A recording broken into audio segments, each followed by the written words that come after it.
এখন আমরা আলোচনা করব উদ্ভিদের সবচেয়ে বাইরের যে স্ট্রাকচার অর্থাৎ কোষ প্রাচীর নিয়ে। কোষ প্রাচীর কিন্তু প্রশ্নে আসার মতো একটা টপিক এবং প্রশ্ন এখান থেকে থাকবে।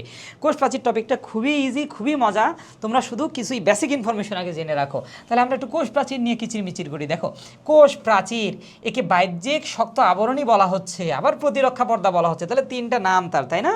আদি কোষে যে কোষ প্রাচীরটা, এইটা তৈরি একটা উপাদান দিয়ে, তার নাম হলো পেপটিডোগ্লাইকান।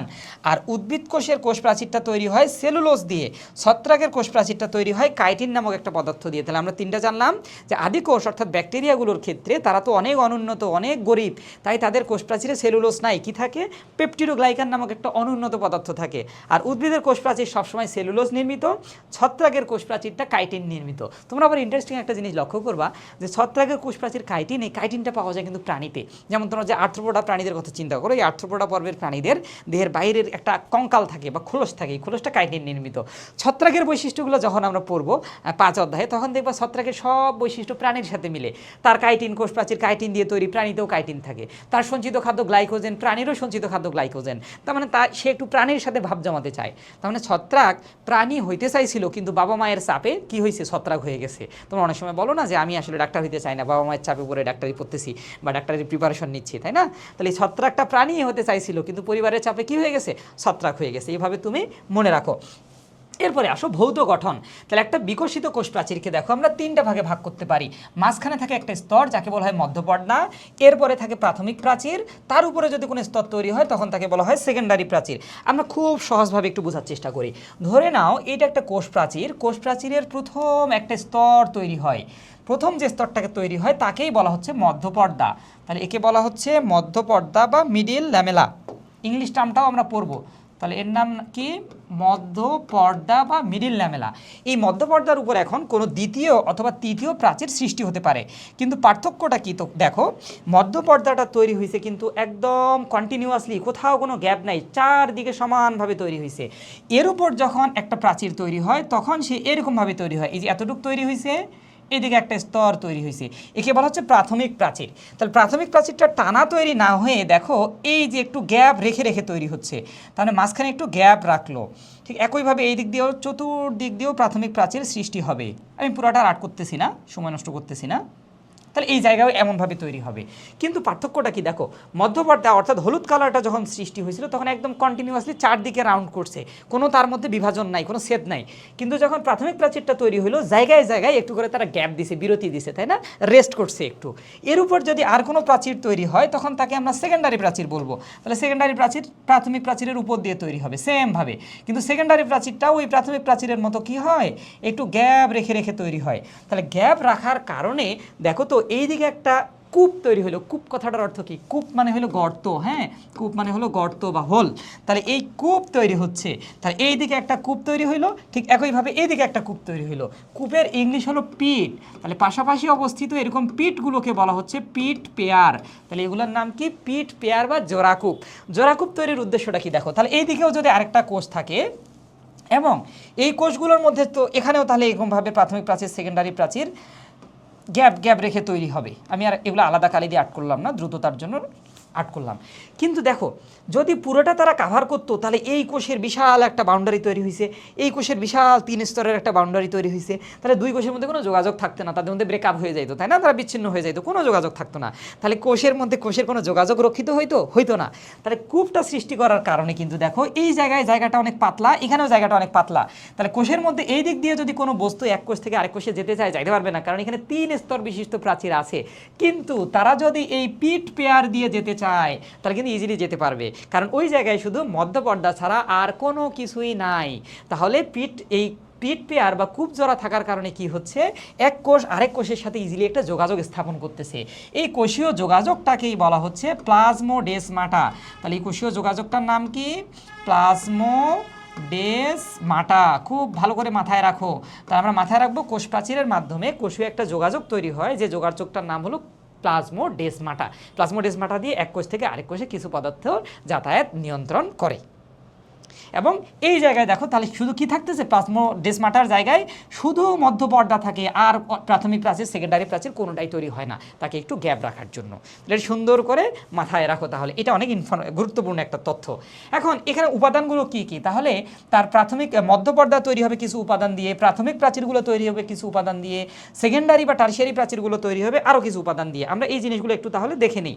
তাহলে দেখো মধ্যপর্দা, দুটি পাশাপাশি কোষে সাধারণ পর্দা, তাহলে দুটি পাশাপাশি কোষ মূলত একটা এই সাধারণ পর্দা দিয়েই আলাদা থাকে। এটা কোথায় সূচনা হচ্ছে, কোষ বিভাজনের টেলোফেজ পর্যায়ে এর সূচনা ঘটে। ফ্রাগমোপ্লাস্ট মূলত সাইটোপ্লাজম এবং পেকটিন জাতীয় ভেসিকল, তাহলে দুইটা পদার্থ আসে, একটা পদার্থের নাম হলো ফ্রাগমোপ্লাস্ট, নামটা পড়ো, এর নাম হলো ফ্রাগমোপ্লাস্ট।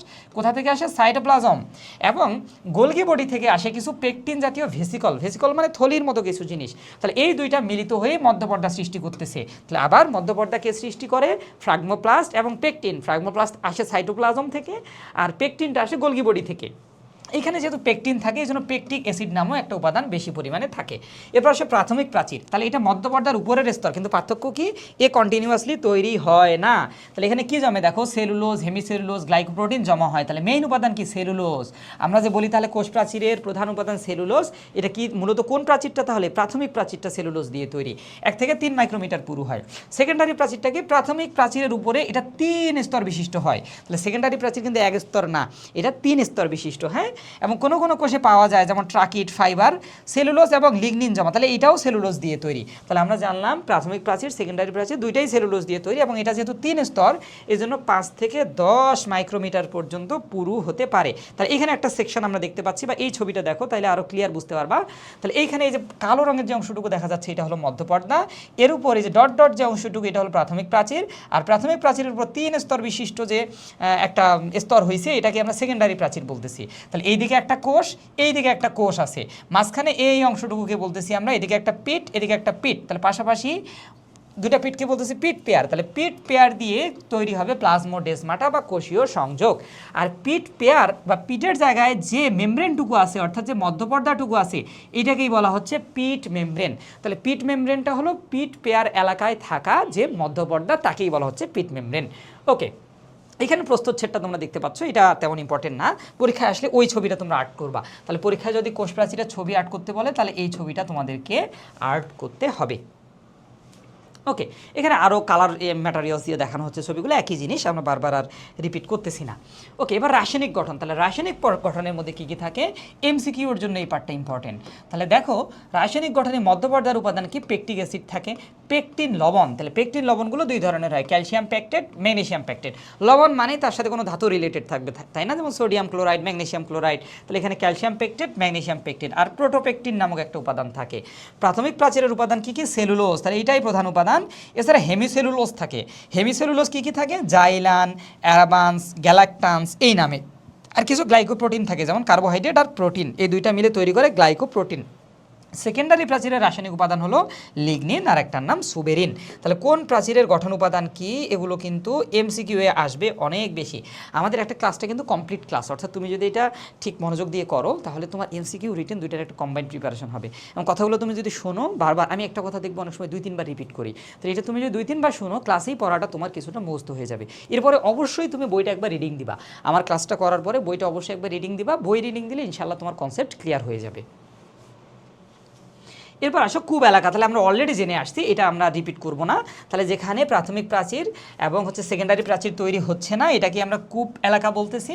এর মাধ্যমে যে সংযোগ তৈরি হচ্ছে সেই সংযোগটার নাম হলো প্লাজমোডেসমাটা। তাহলে প্লাজমোডেসমাটা নামক সংযোগ সৃষ্টি হচ্ছে।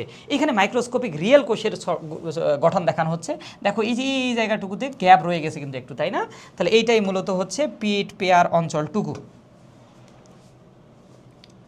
এবার সূক্ষ্ম গঠনের ক্ষেত্রে আমরা আসি যে একটা কোষ প্রাচীর কী কী মিলে তৈরি হচ্ছে। তাহলে কোষ প্রাচীরের গঠন উপাদান সেলুলোজ, কিন্তু সেলুলোজটা তো আর সেলুলোজ অণু আকারে থাকে না, অনেকগুলো সেলুলোজ অণু মিলে একটা বড় গঠন তৈরি করে, ওইটা অনেকগুলো মিলে আরও একটা বড় গঠন তৈরি করে। তাহলে দেখো এই যে কোষ প্রাচীর যে সেলুলোজ দিয়ে গঠিত, এই সেলুলোজটা হলো মূলত এক ধরনের গ্লুকোজ, সেটা হলো বিটা ডি গ্লুকোজ। তাহলে বিটা ডি গ্লুকোজের একটা পলিমারের নাম হলো সেলুলোজ। পলিমার মানে কি, অনেক বড় একটা অণু, আর এই বড় অণু তৈরির ক্ষেত্রে যে ছোট অণুগুলো লাগে তাদেরকে বলা হয় মনোমার। তাহলে সেলুলোজ হলো বিটা ডি গ্লুকোজের একটা পলিমার।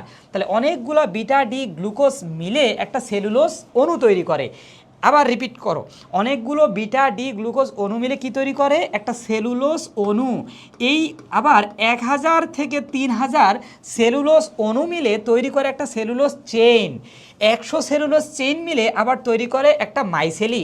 এই মাইসেলিটাকেই কোষ প্রাচীর গঠনের ক্ষুদ্র একক বলা হয়। তাহলে ইম্পর্টেন্ট তথ্য, কাকে কোষ প্রাচীর গঠনের ক্ষুদ্র একক বলা হয়? মাইসেলিকে। 20টা মাইসেলি মিলে তৈরি করে একটা মাইক্রোফাইব্রিল, আর 250টা মাইক্রোফাইব্রিল মিলে তৈরি করে একটা ম্যাক্রোফাইব্রিল। এই ছকটা কিন্তু অনেক বেশি ইম্পর্টেন্ট, এটা তোমরা টিটিএম করে ফেলবা। টিটিএম মানে হলো টনটনা মুখস্থ, অর্থাৎ টনটনা মুখস্থ করা ছাড়া কোনো ওয়ে নেই, কারণ এখান থেকে অনেক প্রশ্ন আসছে এইচএসসি এবং অ্যাডমিশনে দুই জায়গায়। তাহলে আসো আমরা কি বললাম আর একটু রিপিট করি। অনেকগুলো বিটা ডি গ্লুকোজ মিলে তৈরি করে একটা সেলুলোজ অণু। 1000 থেকে 3000 সেলুলোজ অণু মিলে তৈরি হয় একটা সেলুলোজ চেইন। আবার 100 সেলুলোজ চেইন মিলে তৈরি হচ্ছে একটা মাইসেলি বা ক্রিস্টালাইন মাইসেলি। এই মাইসেলিটাকেই বলা হয় কোষ প্রাচীর গঠনের ক্ষুদ্রতম একক। এবার দুইটা টার্ম তোমাদের ভুল হতে পারে তো, যে মাইক্রোফাইব্রিল কতগুলো নিয়ে গঠিত আর ম্যাক্রোফাইব্রিল কতগুলো নিয়ে গঠিত। মাথায় রাখবা, মাইক্রো কথাটা সবসময় বোঝায় কম, মাইক্রো মানে হলো ছোট। তাহলে মাইক্রো মানে ছোট আর ম্যাক্রো মানে বড়। তাহলে ম্যাক্রো মানে বড়। তাহলে মাইক্রোফাইব্রিল এই জন্য সংখ্যাটা এখানে কম, 20টা। তাহলে 20টা মাইসেলি মিলে মাইক্রোফাইব্রিল। আর ম্যাক্রোফাইব্রিল এই জন্য সংখ্যাটা এখানে বেশি, 250টা। তাহলে 250টা মাইক্রোফাইব্রিল মিলে ম্যাক্রোফাইব্রিল। এইভাবে তুমি সহজে মনে রাখো। তাহলে এটা হচ্ছে মনে রাখার ট্রিক্স। তাহলে এইভাবে তুমি তথ্যগুলো মনে রাখবা, কারণ তুমি মুখস্থ কত করবা, আর একটু যদি ট্রিক্স খাটাই মনে না রাখো, ধরে রাখা অনেক কঠিন। তাহলে এইটা তুমি খুব ভালো করে পড়বা, এখান থেকে কিন্তু প্রশ্ন থাকবেই থাকবে। ওকে, এবার কোষ প্রাচীরের কাজ মুখস্থ করার কোনো জিনিস না। বলো, কোষ প্রাচীরটা বাইরের যেহেতু একটা গঠন, দৃঢ় গঠন, তাহলে কোষকে একটা আকৃতি দিচ্ছে, বাইরের যে কোনো আঘাত থেকে রক্ষা করতেছে, ভিতরের বস্তুগুলোকে রক্ষা করতেছে। তাহলে এটা একটা ইন জেনারেল জিনিস, তাই না? তাহলে কি করে দেখো, একটা আকৃতি দেয়, বাইরের আঘাত থেকে ভিতরের সজীব বস্তুকে রক্ষা করে, প্রয়োজনীয় শক্তি দৃঢ়তা প্রদান করে, পানীয় খনিজ লবণ শোষণ ও পরিবহনে সহায়তা করে, এক কোষ থেকে আরেক কোষে একটা যোগাযোগ রক্ষা করতেছে, এক কোষকে অন্য কোষ থেকে পৃথক রাখে, আবার যে যোগাযোগ রক্ষা করে তার নাম হলো প্লাজমোডেসমাটা। তাহলে এই প্রত্যেকটাই হলো কোষ প্রাচীরের কাজ।